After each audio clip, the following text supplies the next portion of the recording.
Are you ready to talk to a current member of the New York Jets? Yes, let's. Joining us right now, Zach Wilson. No, I'm just kidding. Because he ain't going to be a current member of the Jets. We're talking about a guy that went out there and played every game last year. The guy that's made, I think, 3 Pro Bowls now in his career. I don't want to shortchange him.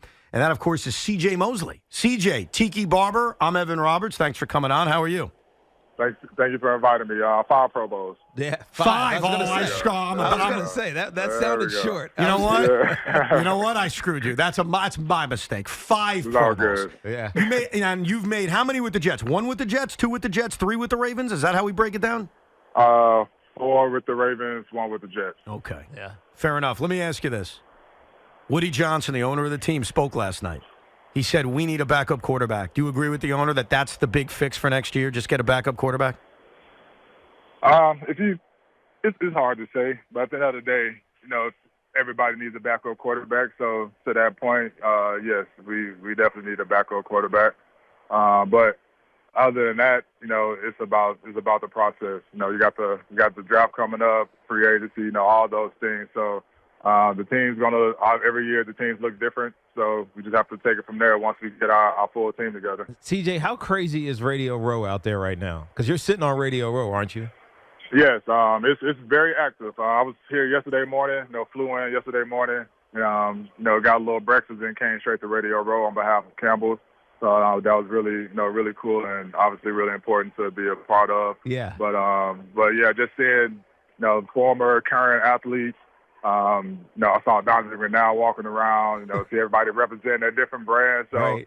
This is low-key like the other side of football. Once you're done, it's about, people that you meet, while you're on this level, and, communicating and building partnerships and building relationships with, with CEOs and CFOs that you never would have imagined meeting, without being at this position. Yeah, I do. I mean, I haven't been out there in that capacity in a while because I've been on the media side for so many times, hosting shows out there.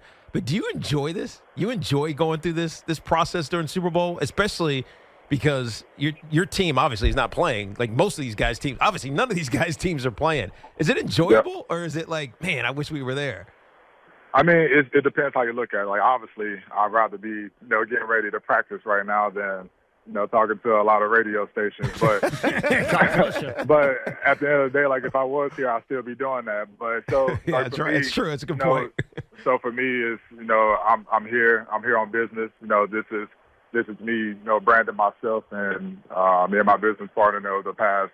Outside of COVID, the past 3-4 Super Bowls, that's why we came out here. Like, obviously for appearances, you make a little money, but like I'm talking, like I said, I'm talking to people and shaking hands with people that I never imagined meeting. And 10 years down the road, telling like what this weekend might have for for our business and for for me and my family in the future. So I'm just taking that next step of being more comfortable and becoming being the business side of me and entrepreneurship, all that stuff. So I'm just learning as I go. Just like football, every year is different. You got to learn, and now I'm just adapting on branding myself. Yeah, no, that's a smart way to do it because football doesn't last forever, and eventually you gotta lean on those relationships. Will you go to the game?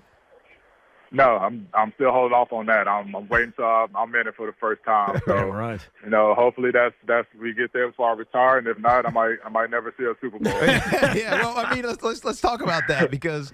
I mean, I remember, CJ, I was over there in at training camp first couple of days or so, and the energy was, like, insane, right? Talking to Coach Saleh, I talked to Nate for a minute. I mean, everything felt like it was trending towards the opportunity was right there for you, and then it kind of imploded, right? When you think about, how to go forward, forget what happened, how to go forward, how do you as one of those leaders get this thing back to that type of energy level? You know what I mean? Yeah, that's a great question because that was a battle I had to deal with myself a lot, especially towards the end of the year when things were finally finalizing us not making it. Even though every week we were fighting, and it was in the game, then something crazy ended up happening. So, for me, to motivate myself, that's easier for me to do. But when you're talking, how do you motivate your whole team? Yeah, and you're the one that's when the spotlight come on, everybody looking at you. So I have to, I have to get comfortable being uncomfortable. I have to put myself out there on the limb. I have to call people out. I have to, speak from our heart and really, talk to everybody. And it was different for me because I've always been a leader by example. But Right. the older I've gotten, the things that have been asked of me and the things that at the end of the day needed to be done. I've been blessed to be in a position to be able to do that. Did you have to do a lot of that at the end of the season with this roster, making sure and kind of reminding them, hey, we may be 4-8, but you got to play hard the rest of the way? It was a little bit. I would say it's towards the end of the season when it's almost it's time to the season almost over. That's when you really got to buckle down because it's easy for people just to drift on. One foot, like they say, one foot on the field, 1 foot in the parking lot. Yeah, so, right. that's also just human nature. So it's that's when I have to find my balance on how do I approach people or when do I say things, but the way I come to work and you can't have no BS around me. So the way I present myself, that's also helps on people kind of they're leading by intimidated. example. They're intimidated. That's why. Yeah. We're talking to C.J. Mosley. I know and I'm just a fan talking into a microphone, but there were many Mondays I would come in as a fan pissed off at this offense, disgusted by this offense because I looked at your guys' unit and said, this team's good enough to win 11, 12 games. This team's good enough to make the playoffs, but this offense sucks. And it would frustrate me. You as a human and as a competitor, was that ever difficult to hold back that frustration at the other side of the ball that clearly was not doing their part throughout this season? No, it wasn't because I just have too much respect for my teammates. If we had the results we had as a team on offense, but I clearly saw that we didn't give a hoot about about the results, then that's a different story. But I see my teammates work every day. I see the work they put in. I see the studying they're doing. I know how much they care. I see it on their faces when they don't see the success that they put in every single week. Because I felt that same thing in 21 with our defense. If you would have told me our defense sucked in 21, I probably would have fought you every single time. Right. But the statistics said that. But I didn't believe it because of the leadership that we did. Everything that went in that 21 year, it happened for a reason. And those same guys that was on that team, those core guys are on this, top 5, top 10 defense that we had the past 2 years. Obviously, every year you got to reload and get better and draft. But the core guys that had to go through that so-called the worst defense in football in 21.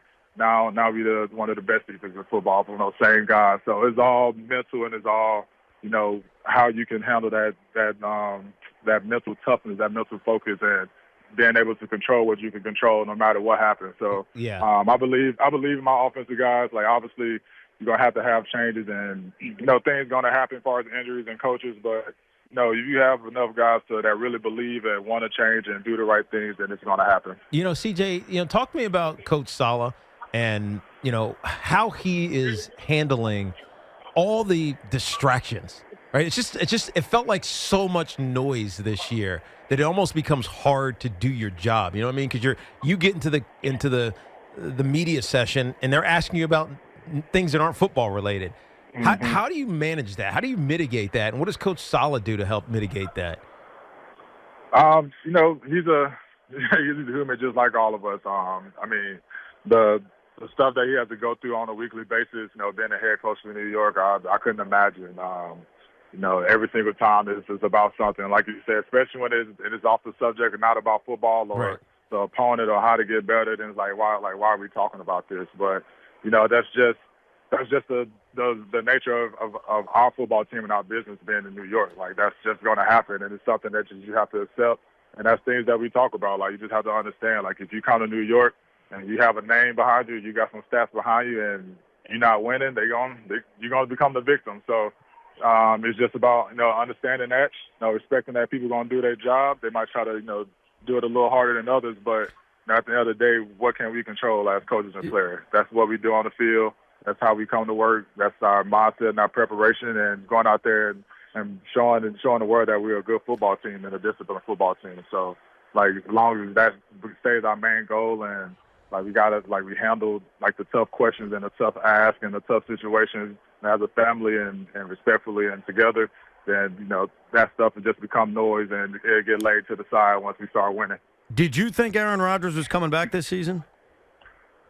I stay hopeful, just like every other fan in this world. I had no idea because he really wasn't in the building until I think after the bye week. So, he just kept rehabbing hard, going strong. Then, especially when he was clear to practice, I was like, well, maybe he might try. But obviously, once we got eliminated, I didn't expect him to be out there. But I was definitely hopeful. I mean, it just that would have been something that nobody in this world has seen. We've seen some great athletes, some big names. Think about Kobe Bryant. All the guys that have had Achilles injuries. Yeah. Nobody has done what Aaron has done. So it was just cool just to be a part of it and see it. And it, like you were saying, like when you see stuff like that, even though like he's not playing, but that stuff like hypes you up and makes you want to keep going harder. Like he's doing everything he can to get healthy and try to do the unthinkable, the impossible. So why in the world can I not go out here and give my all, no matter what the situation is? Yeah, I feel you. All right, you were with Campbell's yesterday. You're with CClub today. Tell us a little about CClub because I've never heard of this one. This is the first time I've heard of it.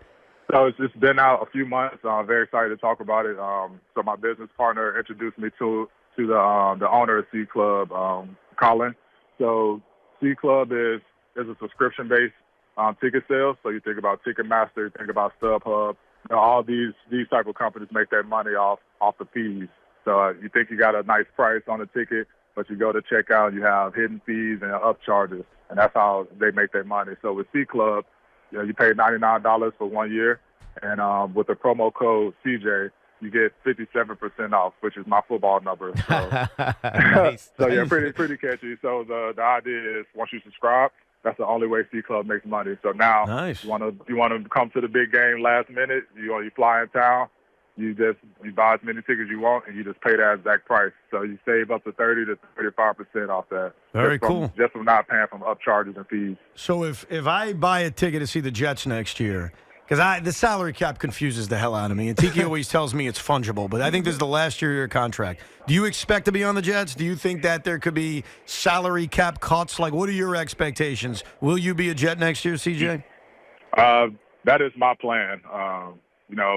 A lot of things can go into where a lot of people are going to be next year. So, we've been around this business and in this business long enough to understand what that means. Yeah. So I'm just leave it at that and do what I do every year. That's come out, be a leader, and go play some football. Hey, CJ, if they're stupid enough to not want you, we will take you in the other side of the Meadowlands. What the hell is this? What are you recruiting him? Yes, I am. And he said all right immediately. He said all right. Hey, we're still in the season. That's a good point. Forget that I said that, CJ. Look, I'm not going to even ask you about the game because I know you don't care. I remember when I was playing, I didn't care who was playing. So enjoy it out there in Las Vegas. Be safe, CJ, and we'll catch up when you get back. I appreciate it. Appreciate y'all. Be good. Thank you. 5-time Pro Bowler, C.J. Mosley, current member of the Jets. Is this real, by the way? Sometimes we have to do reads, and I got to read things. Like, hey, we're live from the Town Fair Tire Studios, powered by Town Fair Tire. Nobody beats Town Fair Tire. Nobody. I have a new read. Yes. Yeah. That I am obligated to read. Are you ready? Yes. A week from today, Friday, February 16th, is a very special day here at WFAN. Evan. This read, I was told by management, a little more enthusiasm. I think there was a word very capitalized. Can you do it the right way? Okay. A week from today, Friday, February 16th, is a very special day here at WFAN. Now my ears perked. Join us as we celebrate the life and career of future Hall of Famer. Why are you laughing? Alex Rodriguez, right here on Evan and Tiki. Because you said future Hall of Famer. I didn't say it. This is the promo copy given to me by the company. Don't stumble over the words. Do it the right way. Read as the copy says. Join us as we celebrate the life and career of future Hall of Famer Alex Rodriguez right here on Evan and Tiki. 20 years ago, our lives changed forever. What are you laughing at? This is a real promo. Yes! All right, hold on. 20 years ago, our lives changed forever.